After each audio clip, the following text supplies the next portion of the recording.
Well, new at 6, Tallahassee grew its tech sector jobs by 3% in the first 3 years of the pandemic. The Brookings Institution found it was one of the several smaller communities across the nation attracting remote work.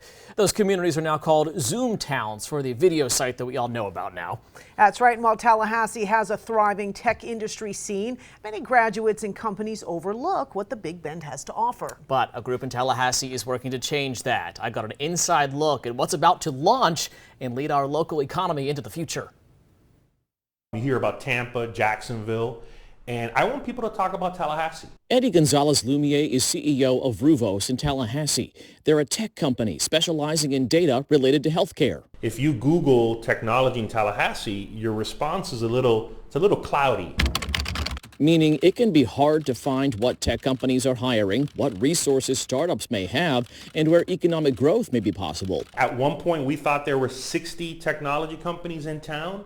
We're now closer to 100. Gonzalez and a handful of others, including Tallahassee Chamber of Commerce, Domi Station, and Florida State University, are working to organize those companies and related resources in an easy-to-navigate way. They call it Launch Tally. What's the idea behind this initiative? One of the goals of Launch Tally is not only to facilitate and create a platform to emphasize the great work that's happening here in Tallahassee when it comes to technology, but really creating an online database, or what I like to say, an online yellow pages of the complete list of technology companies and those companies that support technology. Companies like Noli, a women-owned research analytics and consulting company based right here in the capital city. Emily Charas is CEO. A lot of graduates that we're looking to recruit are unaware of the wealth of job opportunities that are here in town. CareerSource Capital Region says tech jobs are some of the biggest in demand in the Big Bend right now.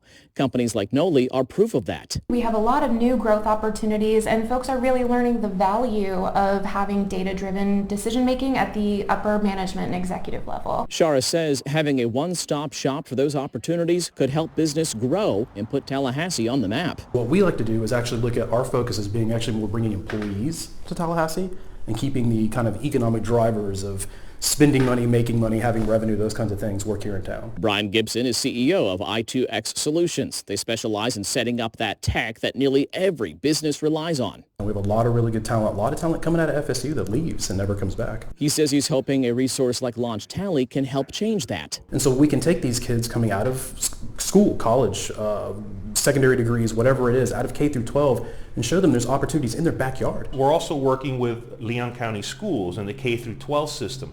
What can we do with kindergartners that would prepare them for some of the challenges that we're experiencing today when it comes to hiring and challenges that we're probably going to experience in the future? And the kickoff event for Launch Tallies tomorrow morning. It starts at 8 o'clock, goes through 1 in the afternoon at the Florida State Conference Center. It's free and open to the public if you'd like to check it out to see how it could help you. I'm adding a link to learn more with this story at WTXL.TV.